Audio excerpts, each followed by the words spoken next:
Mesdames et messieurs, bonjour. Vous faites bien de suivre la télévision rwandaise et bienvenue à cette grande édition du journal en langue française. Et tout de suite, voici les grands titres.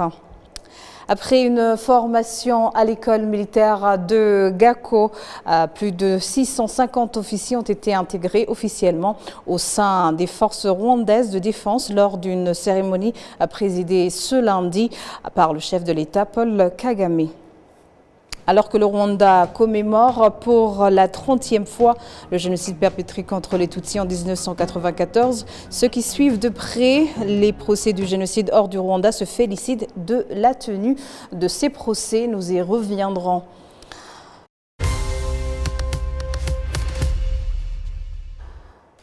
Encore une fois, bienvenue. Après une formation à l'école militaire de Gako, plus de 650 officiers ont été intégrés officiellement au sein des forces rwandaises de défense lors d'une cérémonie présidée ce lundi par le chef de l'État, Paul Kagame. Un défilé militaire sanctionnant cette formation a été exécuté aussi bien par les officiers, hommes et femmes de cette promotion sous les regards admiratifs de la haute hiérarchie de forces de sécurité du Rwanda et de leurs familles. Dans son mot de circonstance, le président Kagame, chef suprême des forces rwandaises de défense, a remercié les parents qui ont accepté de confier le destin de la sécurité du pays à ses filles et fils afin qu'ils puissent participer à la protection de la souveraineté nationale. Le commandant en chef des forces de sécurité a rappelé aux nouveaux officiers certaines des responsabilités qui les attendent, notamment la sauvegarde de la paix et de la sécurité du pays, en protégeant les Rwandais contre tout ce qui peut entraîner une perte de vie rwandaise. Plus de détails dans nos prochaines éditions.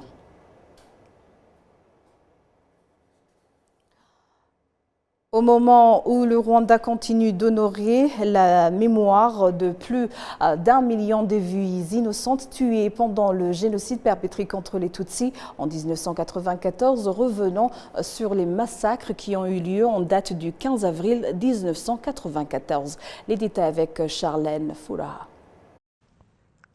En date du 15 avril 1994, 2 milliers de Tutsis ont été tués dans plusieurs localités du pays.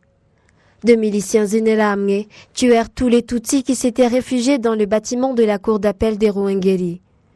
À la même date, 2 milliers de Tutsis ont été tués à l'église de Nyange, à l'ouest du Rwanda, après qu'un bulldozer écrasa l'église sur eux, sur ordre du curé Athanase Seromba.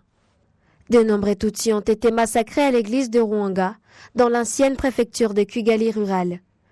Après une résistance aux Interahamwe, ces derniers ont appelé en renfort les gendarmes de Rwamagana et un hélicoptère vint mitrailler les réfugiés, tandis que les Interahamwe sont venus ensuite les achever à la machette.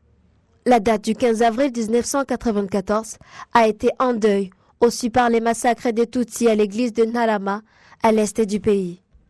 À ce jour, 2 bus sont amenés militaires et Interahamwe venant d'autres localités qui, avec les tueurs de Ntarama, ont exterminé près de 3000 réfugiés Tutsis dans cette église de Ntarama. Les tueurs ont utilisé armes à feu, grenades et armes traditionnelles. Au sud du pays, des Tutsis près de 32 000 ont été massacrés à l'église de Kyahinda. Ceux qui ont été massacrés étaient venus de la commune Nyakinzu et de communes avoisinantes comme Mubuga, Kivu et Chili. Le 15 avril, au lendemain de l'extermination de Kibeu, une bande de tueurs appuyés par des militaires prit l'assaut de la paroisse Muganza et décima les réfugiés Tutsis qui s'y trouvaient. Soulignant que les Tutsis ont été également massacrés dans plusieurs autres endroits du pays, comme à Kamonyi et à Nyabikenye, au sud du Rwanda, à Tigarama, Rwamagana et Nyarubuye à l'est du pays, ainsi que dans les secteurs du district Nyarugenge, en pleine capitale rwandaise Kigali. Charlène Fouraha pour la télévision rwandaise. Alors que le Rwanda commémore pour la 30e fois le génocide perpétré contre les Tutsis en 1994, ceux qui suivent de près les procès pour génocide hors du Rwanda se félicitent de la tenue de ces procès, même si beaucoup reste à faire dans ce combat pour la justice. Jean Damascène, Manichim. Ils nous racontaient ce qui était arrivé à leurs frères. Michel Hesch est avocate chevronnée spécialisée en droit pénal des affaires et droit pénal international, notamment en matière de compétences universelles. Membre du barreau de Bruxelles, elle suit depuis des années des procès pour génocide perpétrés contre les Tutsis au Rwanda en 1994, organisés en Belgique. Si ces procès se tiennent longtemps après et à des milliers de kilomètres des lieux des faits, cela ne va pas sans défi, estime-t-elle. Le premier défi, c'était que le procès ait lieu, le premier procès, qui a eu lieu en 2001. Et c'est un procès qu'on a obtenu de haute lutte, parce qu'il y avait quand même une opposition des milieux judiciaires et pas que des milieux judiciaires. Et puis finalement le procès a eu lieu. Le deuxième défi était, est-ce qu'un jury populaire, parce qu'en Belgique c'est une cour d'assises qui juge le crime de génocide, est-ce qu'un jury populaire va être à même de juger pour des faits qui se sont commis à des milliers de kilomètres de Bruxelles, avec des preuves qui sont nécessairement à des milliers de kilomètres. Est-ce que c'est possible de tenir un procès? Et la réponse est oui, et un procès équitable, bien entendu. Alors, il y a eu toute une évolution depuis 2001 en Belgique sur les qualifications. Au départ, c'était crime de guerre, et puis aujourd'hui, c'est crime de génocide. Donc les accusés sont poursuivis sur une qualification de génocide. Et dans les premiers procès, on n'avait pas retenu à aucun moment la question des viols.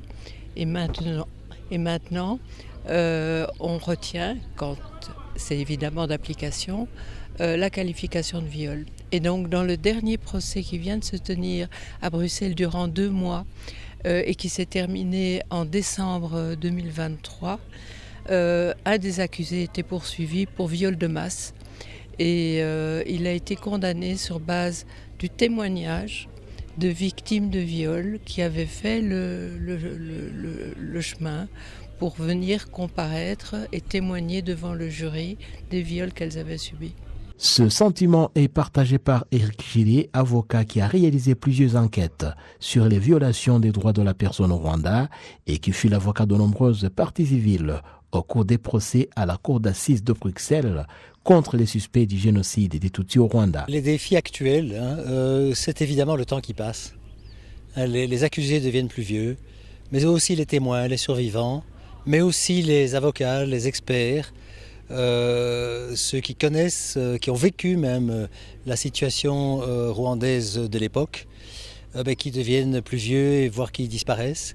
Et la question, c'est de savoir quelle sera la relève. Ça, c'est un défi. Un deuxième défi, c'est le négationnisme. Le négationnisme qui n'a pas toujours existé. Dans les tout premiers procès, il ne se manifestait pas encore. Mais depuis le milieu des années 2000, il se manifeste. Et de manière de plus en plus insistante et même violente. De sorte que j'ai un petit peu peur pour l'avenir parce que pour l'instant, les avocats qui s'expriment pour les accusés négationnistes le font avec beaucoup de violence, beaucoup de désordre, ce qui nuit à leur crédibilité. J'ai peur d'un avocat qui viendrait expliquer les choses plus calmement, de manière plus ordonnée, et qui pourrait peut-être avoir plus de prise sur les juges ou les membres du jury.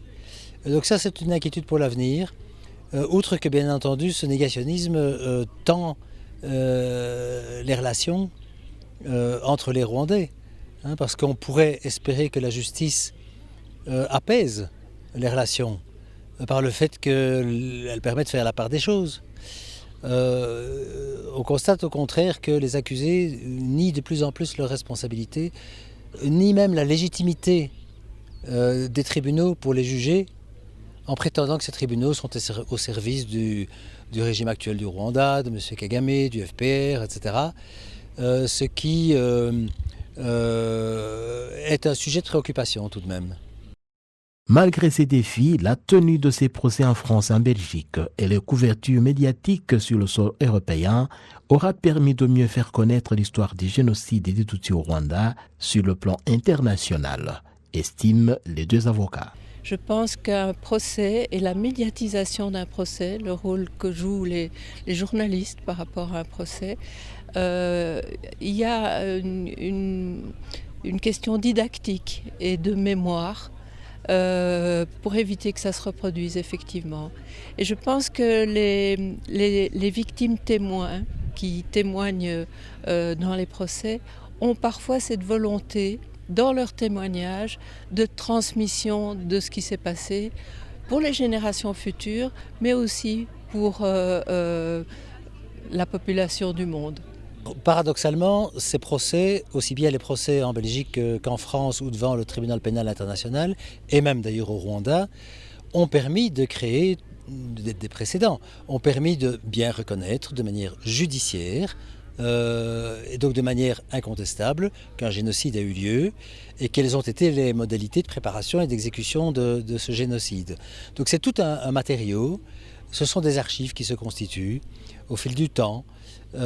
C'est une autorité morale qui s'impose et qui rend à la fois aussi le travail des négationnistes de plus en plus difficile, d'où peut-être leur violence.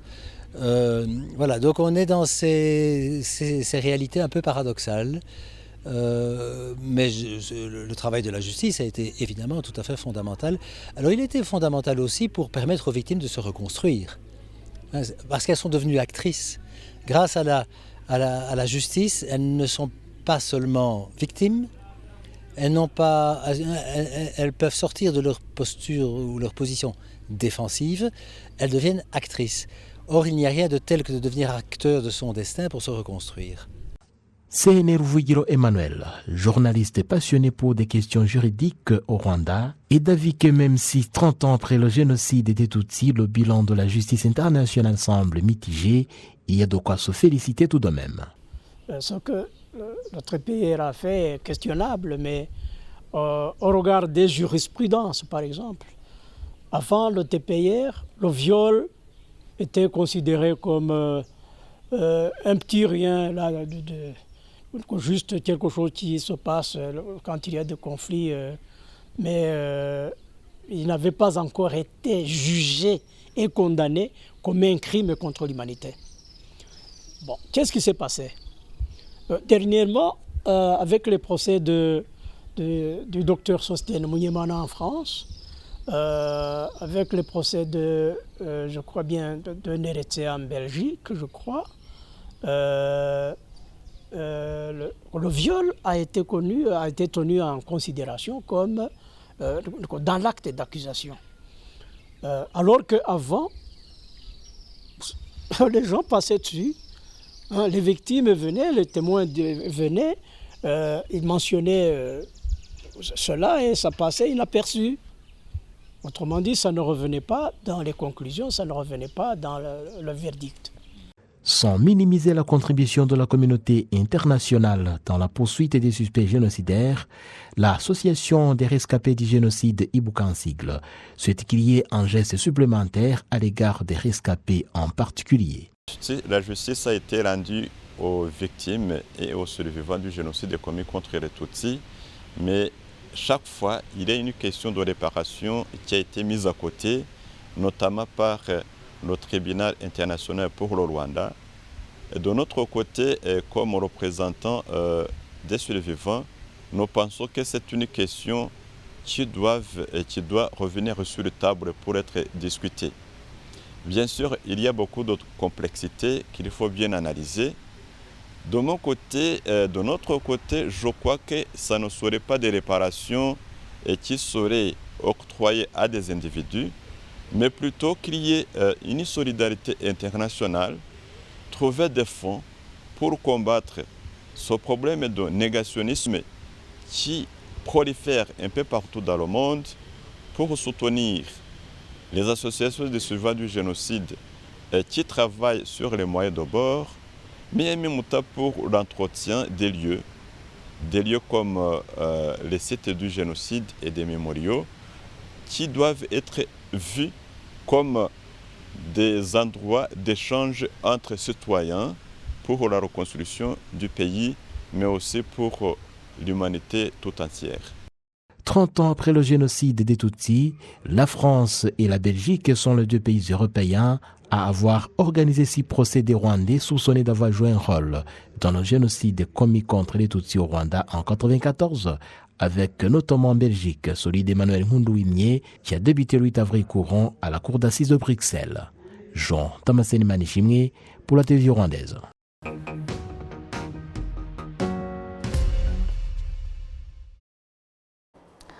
Merci de l'avoir suivi. Au nom de toute l'équipe qui a contribué à la réalisation de cette grande édition, je vous remercie. Bonne poursuite des programmes de la télévision rwandaise.